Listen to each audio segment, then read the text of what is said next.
77-78 काही जागा मिळाल्या होत्या. त्याच्या 50% जागा कमी होती. पवार कुटुंबातला उमेदवार असू शकतो का अजितदादांच्या विरोधात? आमच्या सहकाऱ्यांचं मत अनेक वर्ष हे होतं की आपण सगळ्यांनी भाजपबरोबर जावं. जर नंबर्स कमी पडले तर कदाचित मग पुन्हा ठाकरेंना सुद्धा साथ घातली जाऊ शकते. अजिबात शक्यता नाही. अजिबात म्हणजे अजिबात शक्यता नाही. म्हणजे लोकसभेला तुतारी होती, विधानसभेला परत घड्याळ येऊ शकतं? मी त्यांचा अनादर करत नाही, पण त्यांची विचारधारा आणि माझा विचार याच्यामध्ये अंतर आहे. तुमच्या राजकारणामुळे याच्या आधी अनेक कुटुंबामध्ये कलह निर्माण झाले. 2 प्रमुख आरोप तुमच्यावरती झाले. एकतर जातीपातीचं राजकारण राष्ट्रवादीच्या स्थापनेनंतर सुरू झालं आणि पक्ष फोडाफोडीची सुरुवात महाराष्ट्रामध्ये तुम्ही केली असा आरोप करण्यात आला. मला अजिबात आश्चर्य वाटत नाही. मोदी काही करू शकतात आणि त्याचं उदाहरण ते आहे. नमस्कार, मी प्रशांत कदम. 2024च्या लोकसभा निवडणुकीचा केंद्रबिंदू किंवा या निवडणुकीचं कुरुक्षेत्र हे महाराष्ट्र आहे असं म्हटलं तर ते वावगं ठरणार नाही. संपूर्ण देशाला उत्सुकता आहे की महाराष्ट्रामध्ये नेमकं काय होणार आणि या निकालामध्ये जे काही होईल त्याच्यानंतर राज्याचं राजकारणसुद्धा बऱ्याच प्रमाणामध्ये बदलणार आहे आणि त्यामुळं ही निवडणूक महाराष्ट्राच्या दृष्टीनं महत्त्वाची आहे. आणि महाराष्ट्राच्या या लढाईमधलं सगळ्यात महत्त्वाचं नाव म्हणजे देशाचे माजी कृषी मंत्री आणि राष्ट्रवादी शरदचंद्र पवार गटाचे अध्यक्ष शरद पवार. महाराष्ट्रामधल्या या लढाईमध्ये नेत्यांसमोर 2 पर्याय होते. एकतर सत्तेसोबत जाणं किंवा त्याच्या विरोधात पाय उभे ठेवून लढाई ती लढणं.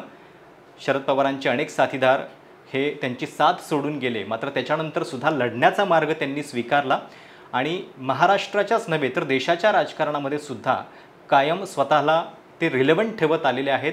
त्यांच्याशिवाय महाराष्ट्राच्या राजकारणाची चर्चा पूर्ण होत नाही. आज स्वतः शरद पवार साहेब आपल्यासोबत आहेत. सर, मुलाखतीसाठी वेळ दिला त्याच्याबद्दल खूप खूप धन्यवाद. नमस्कार. एकतर आम्ही बघतो की सहसा तुम्ही निवडणुकीमध्ये अंदाज व्यक्त करत नाही, आकड्यांमध्ये फारसे पडत नाही, पण यावेळी तुम्ही ठामपणे सांगताय की 30 ते 35 जागा महाविकास आघाडीच्या निवडून येतील. काय दिसतंय तुम्हाला? एकही आकडा मी आजही सांगत नाही, पण मला असं दिसतंय की 50% एकंदर जागेच्या 50%च्या आसपास आम्ही पोचतो. लक्षात घ्या की 5 वर्षापूर्वी जी निवडणूक झाली त्या निवडणुकीमध्ये सगळ्या देशामध्ये मोदीमय चित्र होतं आणि त्याची मोदींना सोडून जे निवडणुका लढवतात त्यांना त्याची किंमतही द्यायला लागली. आता उदाहरणार्थ महाराष्ट्रामध्येच माझ्या पक्षाला 4 जागा मिळाल्या, काँग्रेसला 1 मिळाली, MIMला 1 मिळाली. 5-6 जागा 48पैकी सगळ्या राज्यामध्ये अफोजिशनला मिळाल्या. ती स्थिती आज नाही. आज ती स्थितीत बदल दिसतो आणि त्यावेळेला मोदी हे जे चित्र होतं, यावेळेला जे लोकांच्यात अस्वस्थता आहे त्याच्यामध्ये केंद्रबिंदू कुणी असेल तर मोदी आहेत. मोदी यांच्याबद्दलची नाराजी आज सगळं शेतकरी वर्गाच्यात दिसते, तरुण पिढीच्यामध्ये दिसते, कष्टकरी जो कामगार वर्ग आहे कमी जास्त त्याच्यामध्ये दिसते. आणि या सगळ्या गोष्टीचा परिणाम मागच्या वेळी ज्या निवडणुकीत त्याला प्रचंड यश मिळालं होतं ते यावेळी मिळणार नाही. त्याच्यात काहीतरी कटुती होईल आणि ती कुठवर येईल याचा अंदाज आम्ही घेतो. पण स्वतः सांगायचं म्हणजे आज अजूनही मतदान शिल्लक काही चालू आहे, त्यावेळेला ॲक्युरेट आज सांगणे योग्य नाही.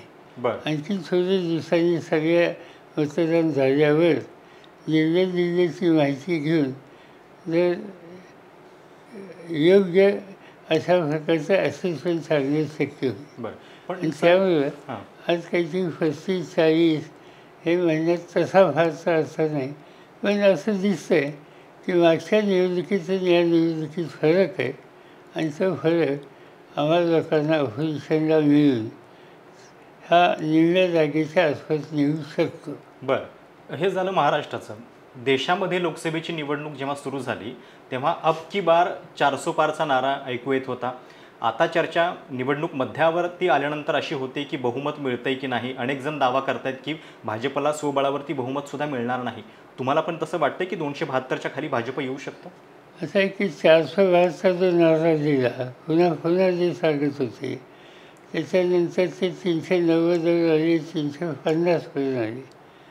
याचा अर्थ तो ट्रेंड खाली येतो आहे आणि जे 405 म्हणत होते ते सुद्धा या बाबतीत जरा जपून असे शब्द वापरायला लागलेत आणि त्यामुळे तो ट्रेंड असा दिसतो आहे की तो नंबर कमी होतो आहे.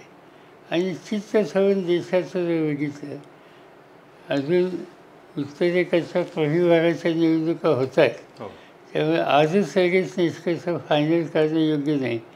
पण दक्षिणेमध्ये संधी नाही हे तर स्पष्ट आहे. बरं. केरळामध्ये नाही, तामिळनाडूमध्ये नाही, कर्नाटकामध्ये कमी दिसते. या सगळ्या ट्रॅकमध्ये जी मागची स्थिती आजच्या स्थितीत काही सुधारणार नाही आहे जे आहे तोच आहे. आणि तो आत्ताचा ट्रेंड हा भाजपच्या विरोधी आहे. आता त्यानंतर महाराष्ट्रापासून वळला. आता महाराष्ट्रात मगाशी सांगितल्याप्रमाणे 5च जागा जिथं होत्या त्या ठिकाणी नक्की वाढत आहेत. आपण जर मध्य प्रदेशमध्ये गेलो मागच्या वेळी एकच जागा काँग्रेस होती, सुधारणा होईल असं दिसतं. राजस्थानमध्ये 0 होत्या, सुधारणा होईल असं दिसतं. गुजरातमध्ये 0 होते, आता सुधारणा होईल असं. हरियाणा, पंजाब, दिल्ली या ठिकाणी तर आणखीन सुधारणा वाटते. विशेषतः केजरीवालचा पक्ष आणि त्यांना जो प्रतिसाद मिळतो आहे तो बघितल्याच्या नंतर इथं नंबर हा नक्की वाढेल याच्यात काही शंका नाही. यापूर्वी ओरिसामध्ये भाजप आणि नवीन पटनाईक यांच्यात जवळीक होती. पण यावेळेला मोदी ओरिसामध्ये गेल्याच्या नंतर त्यांचा व्यक्तिगत हल्ला पटनाईकांच्यावर होता. त्यामुळे एक प्रकारची कटुता त्या ठिकाणी आहे आणि त्यामुळे तो सगळ्या गथा हा जो मोदींना मिळायचा तो मिळेल करण्याची संकल्पना स्थिती. आणि तीच अवस्था ओरिसाच्या नंतर आपण पश्चिम बंगालचा विचार केला तर तिथेही भाजपला काही संधी मिळायची शक्यता दिसते. मागच्या वेळी त्यांना 17-18 काही जागा मिळाल्या होत्या, त्याच्या 50% जागा कमी होती असं एक ॲसेसमेंट तिथल्या जाणकारांचं आहे. हे सगळं एकत्र बघितलं तर हे 400 तर सोडा, पण सरकार बनवण्याच्यासाठी लागणारा नंबर हा कुठपर्यंत ते घेऊ शकतात हे आज सांगता येत नाही. पण हे सांगता येतं आहे की तो नंबर खाली येतो. पण जर थोडेफार आकडे कमी पडले तर असे कुठले पक्ष तुम्हाला वाटतात की ते ठामपणे त्यांच्यासोबत जाणार नाहीत आणि मग अशा स्थितीमध्ये जो प्रयोग आपण महाराष्ट्रामध्ये बघितलेला होता महाविकास आघाडीचा की नंबर जास्त असून सुद्धा बाकीचे सगळे पक्ष एकत्रित आले तर तसाच प्रयोग मग राष्ट्रीय पातळीवरती तुम्हाला होताना दिसेल? असं आहे की कोणते जातील हे मी सांगू शकत नाही. पण म्हणजे अशी परिस्थिती ती म्हणतात अशी आली तर माझ्यासारखे काही लोक कशाची अपेक्षा न करतात समविचारी लोकांना एकत्र आणण्याच्यासाठी प्रयत्नांची फराक असतात. आणि हा आमचा प्रयत्न आहे की एक स्टेबल गव्हर्नमेंट देण्याच्यासाठी ॲग्रीड मिनिमम प्रोग्राम हा तयार करून एक स्थिर सरकार देण्याच्यासाठी जर संधी असेल तर त्याचा पुरेपूर फायदा घ्यायचा. मी हा प्रश्न विचारला कारण एक चर्चा अशी पण होती की जर नंबर्स कमी पडले तर कदाचित मग पुन्हा ठाकरेंना सुद्धा साथ घातली जाऊ शकते. तुम्हाला असं वाटतं ते परत जाऊ शकतात? अजिबात शक्यता नाही. अजिबात म्हणजे अजिबात शक्यता नाही. उद्धव ठाकरे भाजप आणि मोदींच्यावर जाणार नाहीत. अनेकदा पंतप्रधान इंडिया आघाडीचा कोण हा प्रश्न या बाजूने विचारला जायचा. दिल्लीचे मुख्यमंत्री अरविंद केजरीवाल मात्र आता हा प्रश्न उलट भाजपला पण विचारताना दिसत आहे. त्यांचं म्हणणं आहे की 75 आता पुढच्या वर्षामध्ये पंतप्रधान मोदी पूर्ण करतील तर त्याच्यानंतर पंतप्रधान नेमकं कोण होणार आहे. तर तुम्हाला अशी काही शक्यता वाटते की भविष्यामध्ये भाजपमध्ये सुद्धा मोदींच्या ऐवजी वेगळं कोणीतरी होऊ शकतं? असं आहे की त्या पक्षाने जो निर्णय 70-75चा काय घेतला आहे या वयामध्ये तो निर्णयाशी म्हणजे तो निर्णयाशी आत्तापर्यंत प्रामाणिक दिसतात. तर त्यांनी काय केलं या निर्णयाचा आधार घेऊन महिने अडवाणीला बाजूला ठेवलं, बरोबर. मुरली मनोहर जोशीला बाजूला ठेवलं, ते आमच्या भगिनी सुमित्रा महाजन. सुनीता महाजन त्याला बाजूला ठेवलं. त्यामुळे जे सूत्र त्यांनी वयाचं हे आपल्या ज्येष्ठ सरकारनं वापरलं ते सूत्र मोदींना सुद्धा लागू पडेल आज नाही उद्या. आणि ते लागू पडेल तर या तिघांच्या संबंधीचं जे धोरण स्वीकारलं ते धोरण तिथं स्वीकारलं तर केजरीवाल म्हणतात त्याप्रमाणे पर्याय ऐकून याच्या संबंधीचा विचार हा त्यांना करावा लागेल. मग ते मी परवा एका सभेत केजरीवाल होतो तिथं त्यांनी सांगितलं की याच्याचा फायदा अमित शहा घेते आणि ते त्या वेळेत बसतात आणि 2 नंबरचे आहेत. म्हणजे अमित शहा येतील का हे राहतील हे मी सांगू शकत नाही, तर माझ्याकडे ऑथेंटिक माहिती येते नाही. पण हा जो केजरीवालनी फक्त उपस्थित केला आहे तो उद्या निघणारच नाही असं म्हणता येणार. बरं, निघेल त्यावेळेस बघूया काय होतं. यावेळी महाराष्ट्रामध्ये असं दिसलं की संपूर्ण प्रचारामध्ये पंतप्रधानांच्या जवळपास दुप्पट सभा झाल्या. मागच्या वेळी साधारणपणे 9 सभा त्यांनी महाराष्ट्रामध्ये घेतलेल्या होत्या. यावेळी हा आकडा 18पर्यंत आहे. त्याच्या आधी मग ते रोड शो केले ते वेगळेच, पण इतक्या मोठ्या प्रमाणामध्ये त्यांनी सभा घेतल्या. काही ठिकाणी तर एका जिल्ह्यामध्ये 2 सभा झाल्या त्यांच्या, सोलापूरमध्ये आणि माळशिरसमध्ये. पण बारामतीमध्ये त्यांची सभा नाही झाली. तुम्हाला काय वाटतं त्याच्या पाठीमागचं का? पुण्यात झाली ना, पुण्याला झाली. बरोबर. पुणे जिल्ह्यामध्ये जी सभा झाली ती बारामती, शिरूर आणखीनची सभा आणि पुणे हे 3 शहर त्यांनी ज्या घेतल्या त्या शक्यतो 2-3 कॉन्स्टिट्युन्सीच्या घेतल्या. जसे कराडला सानी, कराड, सातारा इथे एकत्र, तसं बारामती, शिरूर आणि पुणे इथे एकत्र त्यांनी घेतली. पण बारामती मोदी आणि शहा दोघांचीही सभा नाही झाली. नाही, मागच्या निवडणुकीला दोघांचेही झाले होते. बरं, बारामतीमध्ये जे झालं की म्हणजे कुटुंबातलाच उमेदवार तिथं समोर होता, पवार विरुद्ध पवार अशा पद्धतीची लढाई झाली. तर या लढाईच्या पाठीमागं म्हणजे भाजपची ती इच्छा असल्यामुळं ते झालं, काय वाटतं तुम्हाला? मला असं वाटतं की म्हणजे माहिती नाही मला ऑथेंटिक, पण बाहेर अशी एक चर्चा आहे की सुचवलं गेलं की तुम्ही अवघड यांना उभं करा, तुमची आम्हा लोकांच्या बरोबर येण्याची जी भूमिका आहे ती स्पष्ट करण्याच्यासाठी हा निकाल फायदा घ्या, अशी चर्चा आहे. मला ऑथेंटिक माहिती नाही. बरं, तो निर्णय अजितदादांना ऐकावा लागला. आता असं आहे की जी भाजपची कामाची पद्धत जी आहे त्यानुसार ते जे ठरवतात ते ऐकावं लागतं. बारामतीमध्ये यावेळी जी चर्चा होती म्हणजे तुमच्या कुटुंबातनं सुद्धा अशी एक भावना व्यक्त झाली की घरातला उमेदवार जो आहे तो द्यायला नको होता, टाळायला पाहिजे होता, असं विधान कुटुंबातल्या सुद्धा सदस्यांनी केलं. तर विधानसभेला आता नेमकं काय होईल? विधानसभेला तुमच्याकडून पवार कुटुंबातला उमेदवार असू शकतो का अजितदादांच्या विरोधात? आज नाही सांगता येणार. असं काही असंच होईल असं नाही. बघूया आता वेळ अजून सगळं. एकंदर निवडणुकीचं चित्र काय होतं आणि पार्लमेंटचं, म्हणजे सगळ्या देशात सत्ता कशी येते, कोणाची येते, महाराष्ट्राची काय स्थिती आहे, म्हणजे सगळा महाराष्ट्रात भाजप येऊन देण्याचा आम्हा सगळ्यांचा जॉईंट ॲप्रोच असेल, त्याला सोयीचे जे उमेदवार असतील सर्व मतदारसंघामध्ये ठिकठिकाणी आम्ही त्याचा विचार करू. आजच सांगता येणार नाही, निदान मी त्याचा विचार केलेला नाही अद्याप. बरं, यावेळी लोकसभेला जे जागा वाटप झालं 3 पक्षांचं एकत्रित जागा वाटप करणं हे थोडंसं जिकिरीचं काम होतं. सांगलीसारख्या ठिकाणी शेवटपर्यंत तोडगा जो आहे तो निघू शकलेला नाही आहे. विधानसभेला 3ही पक्ष एकत्रितच लढतील असं ठामपणे आता सांगता येईल? अशी माझी इच्छाच आहे. आमचा प्रयत्न प्रामाणिकपणे तो राहील. आणि आता इथं 288 जागा आहेत. त्या 288 जागेमध्ये थोडं एकमेकाला ॲडजस्ट करणं सोपं जाईल. लोकसभेला 48 जागा होत्या. आता तुम्ही बघा की माझा पक्ष लहान असतं ते आमचा एक पक्ष तसा जन्मांचाच महत्त्वाचा पक्ष आहे. पण असं असतानासुद्धा आम्ही 10 जागा घेतल्या. आम्ही काही जास्त जागेंची अपेक्षा केली नाही. जरी जादा जागा लढवण्याची कुवत आमच्यात होती. बरं. जिंकून आणण्याची सुद्धा. पण आपण तिघंजण एकत्र यायचं, त्याच्यातलं सामंजस्य हे कायम राहील कसं, याच्यासाठी पुढं मागं सरकारला पाहिजे हे सूत्र आम्ही तिघांनी लक्षात ठेवलं आणि या पद्धतीने वाटप केलं. यावेळी विधानसभेला थोडं आम्हाला स्कोप जास्त आहे एकमेकाला ॲडजस्ट करायला. आमचा प्रयत्न राहील की तिघं मिळून एकत्रित निवडणुकीला सामोरं जावं. बरं. बारामतीबद्दल सातत्यानं चर्चा झाली यावेळी. बारामतीतल्या विजयाबद्दल खात्री आहे?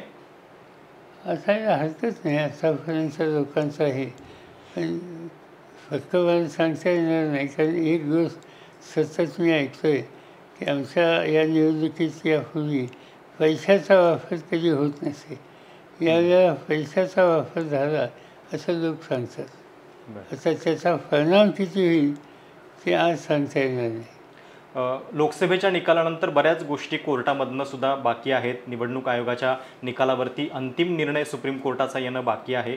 तिथं जे काही घडेल, म्हणजे तुम्हाला ही आशा वाटते का की राष्ट्रवादीचं घड्याळ हे चिन्ह आणि पक्ष तुम्हाला परत मिळेल अशी आशा वाटते का? आणि जर मिळालं तर आत्ता जे लोक सोडून गेलेले आहेत ते परत येऊ शकतात? सुप्रीम कोर्टामध्ये आता जी मॅसेज आहे त्याच्यात आमचा आग्रह एकच आहे. आम्ही कटाक्षाने सुप्रीम कोर्टात मानतो की हा पक्ष हा कुणी उभा केला, कसा केला, पक्ष हायजॅक कसा केला गेला, ते योग्य आहे का, सिम्बॉल काय होतं आणि आता ते कसं हायजॅक झालं त्याच्या संबंधीचा निकाल, या गोष्टी. कारण यापूर्वीचे निकाल इलेक्शन कमिशनचे होते आणि इलेक्शन कमिशनची भूमिका न्यायाची कितपत होती याच्या संबंधीची शंका येण्याची स्थिती होती. पण निवडणुका तोंडा होत्या त्यामुळे आम्ही काही जास्त याच्यात फसलो नाही. सुप्रीम कोर्टाच्या म्हणजे काय मांडायचं ते मानलं. पण या निवडणुका झाल्याच्या नंतर याचा अंतिम फायनल निर्णय हा सुप्रीम कोर्टात मिळेल आणि त्यावेळेला पक्षाचा अधिकार, पक्षाचं चुनाव चिन्ह या सगळ्या गोष्टीचा बद्दल आमचा मत आग्रहानं सुप्रीम कोर्टाच्या समोर आमच्याकडून मांडलं जाईल. म्हणजे लोकसभेला तुतारी होती, विधानसभेला परत घड्याळ येऊ शकतं? आज सांगता येत नाही. म्हणजे हे निकाल कसे होतात ते. आणि आता आमच्याच आणखीन एक वर्ग असा आहे की ते असं म्हणतात तुतारीच बरी. त्याच्याबद्दल लोकांचा रिस्पॉन्स चांगला आहे. पण सिरियसली आम्हाला विचार करावा लागेल. कारण तुतारी ही आम्ही एकंदर 10च मतदारसंघात घेतली. म्हणजे 288 पैकी 6 मतदारसंघात. ज्यादा ठिकाणी जर निवडणुका गरजेचं असतील तर काय सोयीचं आहे याचं असेसमेंट करावं लागेल. आत्ता ते आम्ही ते केलेलं नाही. पण वर्षानुवर्ष तुमची किंवा पक्षाची ओळख ही घड्याळ असल्यामुळं मतदारांच्या मनामध्ये काही संभ्रम निर्माण झालेला असू शकतो की ते पूर्ण करण्यामध्ये तुम्हाला यश आलेलं आहे? म्हणजे थोड्यावर आमच्याकडे तक्रारी आल्या. काही ठिकाणी लोकांनी विचारलं कुणाला दिलं, ते झायचं शरद पवारांना दिलं. म्हणजे कशावरती? म्हणजे कशावर दिलं तर घड्याळावर दिलं असं काही लोकांच्याकडनं ऐकायला मिळालं. बरं. पण अनेक ठिकाणी तुतारी होते हेही दिसलं. ऐन निवडणुकीच्या दरम्यान तुमचं एक विधान होतं इंडियन एक्सप्रेसला दिलेल्या मुलाखतीमध्ये विलिनीकरणासंदर्भातलं. निकालानंतर काँग्रेससोबत अनेक प्रादेशिक पक्ष जे आहेत ते अधिक जवळ जाताना दिसतील आणि त्यातले काही विलिनीकरणाचा सुद्धा पर्याय चाचपू शकतात असं तुम्ही म्हटलात. तर हे कशामुळं तुम्हाला असं वाटतं आणि राष्ट्रवादीसुद्धा विलिनीकरणाचा पर्याय स्वीकारू शकते का? काय वाटतं? असं की राष्ट्रवादी विलिनीकरणाचा प्रस्ताव आज घेऊन आलेली. पण जी चर्चा झाली आणि ज्याच्यावर मी मत व्यक्त केलं, इंडिया आघाडी जी आहे त्याच्यात 22-23 पक्ष आहेत.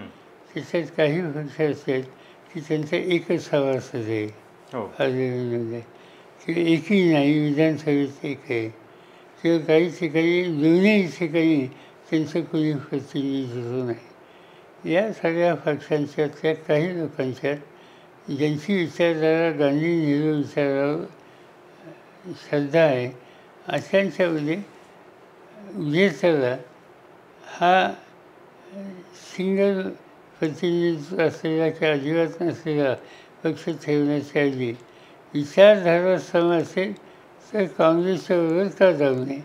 आज काँग्रेसच्या बरोबर स्थानिक निवडणुकीमध्ये आपण एकत्र आहोतच, हो. तर आणखीन पुढे काही जाऊ नये याची चर्चा होऊ शकते असं माझं मत त्या ठिकाणी मानलं. याचा अर्थ लगेच मरलं नाही. चर्चेची प्रक्रिया सुरू झाल्यावर अंतिम निर्णय हा चर्चेतनं होईल.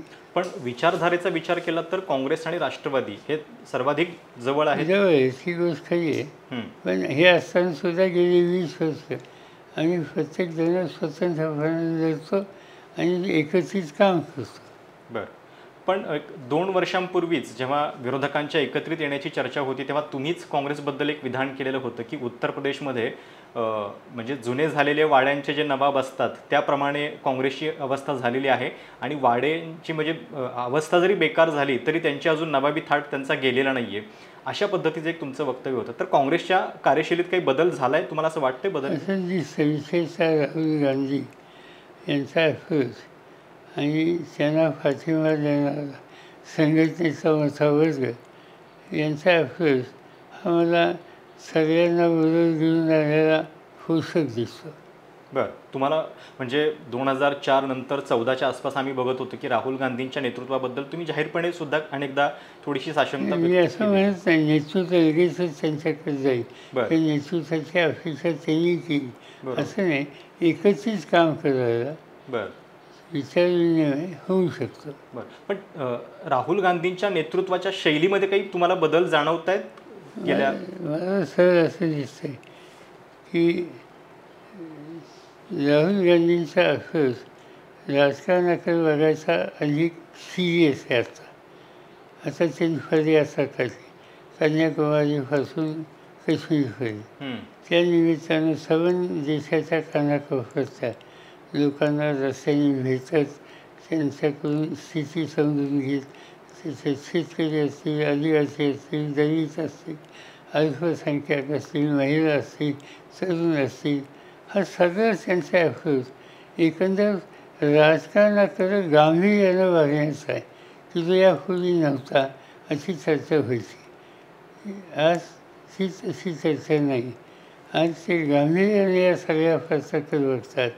असा एक जनमानस दिवसेंदिवस वाढतो आहे. एक ते प्रधानमंत्रीच असे आहेत की त्यांची चिंगलतावळी करतात किंवा शहाजहान म्हणून त्यांच्याबद्दल काहीतरी वेगळं बोलतात. पण प्रधानमंत्र्यांचा अफवा सोडला तर आज त्या राहुल गांधींच्याकडं सिरियसली वागण्याचा दृष्टिकोन बहुसंख्य वर्गाचा आहे आणि ही जवळची बाजू आहे. ओके. एक प्रश्न सातत्यानं चर्चेत येतो आणि जे तुमचे पूर्वीचे साथीदार होते, पक्षातले सगळे नेते होते, ते वारंवार त्याच्याबद्दल दावा करतात, वेगवेगळ्या तारखा समोर येतात की राष्ट्रवादीने भाजपसोबत जाण्याचा प्रयत्न याच्या आधी किती वेळा केलेला आहे. मग अगदी 2019चं उदाहरण दिलं, त्याच्यानंतर अगदी 17चं उदाहरण दिलं, काही लोक अजून मागे गेले 2004पर्यंतचं उदाहरण दिलं. तर एका प्रश्नाचं थोडं उत्तर हवं होतं की इतक्या वेळा चर्चा होऊन सुद्धा तुम्ही कधीच भाजपसोबत थेट जाण्याचा मार्ग का नाही पत्करला? आत्ता तर तुम्हाला खूप सोपं होतं जाणं सहज. की आमच्यात काही आमच्या सहकाऱ्यांसोबत अनेक वर्ष हे होतं की आपण सगळ्यांनी भाजपबरोबर जावं. बरं. मग ते 2 पद्धती होत्या. एक त्यांच्याबरोबर एक पार्टनर म्हणून 2017मध्ये म्हणजे कधी मी असं हे नाही सांगत हिस्सेदार म्हणून. आणि काही लोकांचं मत तिथं जावं, त्या पक्षातच जावं असंही काही लोकांचं मत होतं. थेट पक्षामध्ये हेही मत होतं काही लोकांचं. बरं. आता त्याच्यामध्ये आजच प्रफुल्ल पटेलांचा खुलासा आहे. हो हो. 2004मध्ये त्यांचा आग्रह होता माझ्याकडं की वाजपेयी आणि त्यावेळेला इंडिया सायनिंगचं एक वातावरण होतं. कमल महाजनांनी एक घोषणा केली की इंडिया सायनिंग आणि त्याचं एक वातावरण होतं. त्यावेळेला प्रफुल्ल यांचं मत प्रामाणिक होतं. म्हणजे दुसरं काही कारण नाही, प्रामाणिकपणे त्यांना वाटत होतं की वाजपेयीसारखा नेता ह्या देशात दुसरं कोणाला लोक ॲक्सेप्ट करणार नाही, त्यांच्यावर आपण जावं, त्यांच्यात सहभागी व्हावं. म्हणजे मी ॲक्सेप्ट नाही केलं.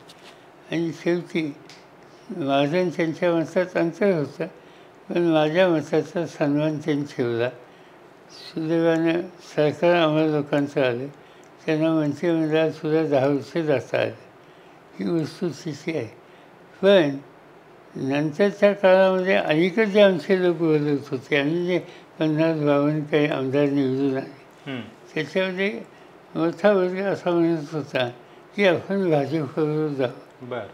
आणि शेवटी एकदा मी त्यांना म्हणलं, तुम्हाला चर्चा करायची असली तर करा, काय म्हणतात, काय प्रस्ताव आहे तो तर सांगा.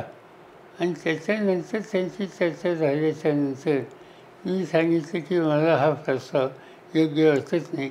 ज्यांना निर्णय घ्यायचा असेल तर ते त्यांना स्वातंत्र्य, मी येणार नाही. आणि मग एक काळ असा आला की त्या लोकांनी निर्णय घेतला. माझी काही तक्रार नाही, त्यांनी मला लपवून निर्णय घेतले नाही. माझ्याशी अनेकदा चर्चा त्यांनी केली आणि त्याच्यातून शेवटी माझी भूमिका मी बदलत नाही हे पाहिल्यावर ते आपला निर्णय घ्यायला मोकळे झाले. बरं. पण भाजपसोबत कधीच न जाण्यापाठीमागं तुमचं कारण काय आहे? म्हणजे कारण हे लोक असंही म्हणतायत की ममता बॅनर्जी भाजपसोबत जाऊन आल्या तरीसुद्धा त्या पुरोगामी स्वतःला म्हणून घेतात. नितीश कुमार जाऊन आले तरी ते पुरोगामी म्हणून घेतात. पुरोगामी महिन्या न महिन्या गोष्टी माझी विचारधारा आणि माझ्या घरापासून माझी आई असते, माझे बंधू आता नाही येते, हे सगळे शेतकरी कामगार पक्ष, डाव्या विचारसरणीच्या या सगळ्या ह्याच्यातले लोक होते. आई वडीलसुद्धा सत्यशोधक समाजाची पार्श्वभूमी असलेले घटक होते. आणि सत्यशोधक समाजाच्या संबंधीचं जे आंदोलन त्या काळात महात्मा ज्योतिबा फुले आणि या सगळ्यांच्या विचाराने झालं, त्या चौकटीमध्ये भाजप बसू शकत नाही. अच्छा. तो जुना जनसंघ बसत नाही की आता भाजपसुद्धा बसू शकत. त्यामुळे विचारधारेच अंतर आहे, बाकी व्यक्तिगत नाही. व्यक्तिगत अनेकांचे माझे चांगले संबंध आहे. व्यक्तिगत संबंध वेगळे आणि विचारधारेचा स्वीकार करणं हे वेगळं. आणि ते स्वीकार करणं भाजपच्याबरोबर मला स्वतःला योग्य वाटत नाही. मी त्यांचा अनादर करत नाही, पण त्यांची विचारधारा आणि माझा विचार याच्यामध्ये अंतर आहे आणि तो प्रामाणिकपणाचं अंतर आहे. म्हणून आम्ही वेगळे आहोत. अच्छा. महाराष्ट्राच्या राजकारणाची जी संस्कृती गेल्या काही वर्षामध्ये बदललेली आहे, रसातळाला गेलेली आहे, त्याच्याबद्दल अनेक लोक चिंता व्यक्त करतात. आणि त्याच्याबद्दलच 2 प्रमुख आरोप तुमच्यावरती झाले. एकतर जातीपातीचं राजकारण राष्ट्रवादीच्या स्थापनेनंतर सुरू झालं आणि पक्ष फोडाफोडीची सुरुवात महाराष्ट्रामध्ये तुम्ही केली असा आरोप करण्यात आला. असं आहे की राष्ट्रवादीचं राजकारण आम्हाला करायचं काही कारणच नसतं. ज्यांना यश मिळत नसतं ते आमच्यावर आरोप करत होते. आणि पक्ष फोडाफोडी आता जे देवेंद्र फडणवीस यांनी जाहीरपणाने सांगितलं की मी 2 पक्ष फोडून आलो आहे. असा एक 2 पक्ष फोडून आले आणि त्याचं कौतुक मी करत असेल आणि उगाचच माझ्यावर ढकलत असेल तर ते योग्य नाही. माझ्याबद्दल जे काही सांगितलं जातं की चव्हाणसाहेब असताना दादांच्या वेळेला, असं काही लोक हयात नाही आहेत, पण चव्हाणसाहेबांच्या घरी मी स्वतः, अण्णासाहेब शिंदे, आबासाहेब कुलकर्णी, किसन वीर या सगळ्यांच्या बैठकीमध्ये चिरफुरे त्यांच्याबरोबर काम करणं दिवसेंदिवस कठीण होतं आहे. ही दादांच्या वृत्तीच्या दादांची व्यथा ही ऐकायच्या नंतर याच्यापासून बाजूला होण्याचं गत्यंतर नाही. हा निष्कर्ष मी ज्यांची नावं घेतली त्यांच्या बैठकीत निघाला आणि जबाबदारी माझ्या सोपवली गेली की याचा पुढाकार तुम्ही घ्या. बरं. आणि तो पुढाकार हा इतिहासाचा भाग आहे, छापूनसुद्धा आले, अनेक ठिकाणी आलेले. आणि त्यामुळे हा निर्णय सामूहिक निर्णय त्याच्यामध्ये होता. हा काही व्यक्तिगत निर्णय नव्हता. त्याच्यातून फुलोर हे स्थापन झालं. बरं. नाही म्हणजे बारामतीमध्ये सुद्धा जेव्हा कुटुंबामध्ये लढाई होत होती तेव्हासुद्धा अनेकांचं म्हणणं होतं की तुमच्या राजकारणामुळं याच्या आधी अनेक कुटुंबामध्ये कलह निर्माण झाले, मग आत्ता ती वेळ तुमच्यावरती आली. माझ्यावर कुठं कलह निर्माण व्हायचं काही कारणच नाही. कुठं झाले माझ्यावर? म्हणजे ते असं म्हणतात की मुंडे कुटुंबामध्ये माझा काही संबंध. मुंडे कुटुंबामध्ये त्यांचे 2 भाग झाले त्यावेळेला आजचे जे धनंजय मुंडे त्यांचे वडील माझ्याकडे आले. बरं. आणि तुम्हाला लोकांचं आम्हाला काम करायची इच्छा म्हणून सांगितलं. आणि आम्ही त्यांचा स्वीकार केला. त्यांना विधिमंडळात काय ते विधान परिषदेचं नेतृत्व त्यांच्याकडे दिलं. हे म्हणजे सामावून घेण्याची विनंती आल्याच्यानंतर त्याचा स्वीकार करणं याचा तो फक्त फोडला नाही, उलट त्यांना संधी दिली आणि निर्णय त्यांनी घेतलेला होता. या लोकसभा निवडणुकीच्या प्रचारामध्ये 8 मे 2024ला पंतप्रधान मोदींनी जे एक विधान केलं त्याच्यामध्ये त्यांनी थेट अंबानी आणि अदानींचं नाव जाहीर व्यासपीठावरती घेतलं. तर हे तुम्हाला किती आश्चर्यकारक वाटलं आणि त्याच्या पाठीमागची काय कारणं तुम्हाला वाटत आहेत? मला अजिबात आश्चर्य वाटलं नाही.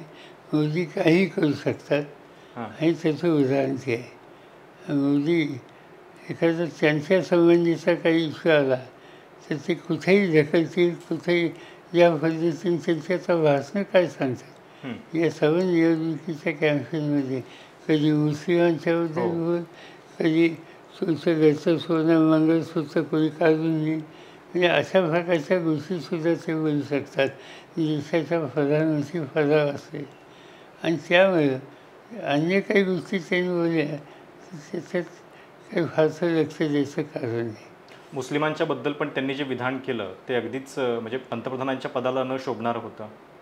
नाही, मुस्लिमांच्याबद्दल केलं, अनेकांच्याबद्दल केलं. प्रधानमंत्री पद हे एक इन्स्टिट्यूशन आहे.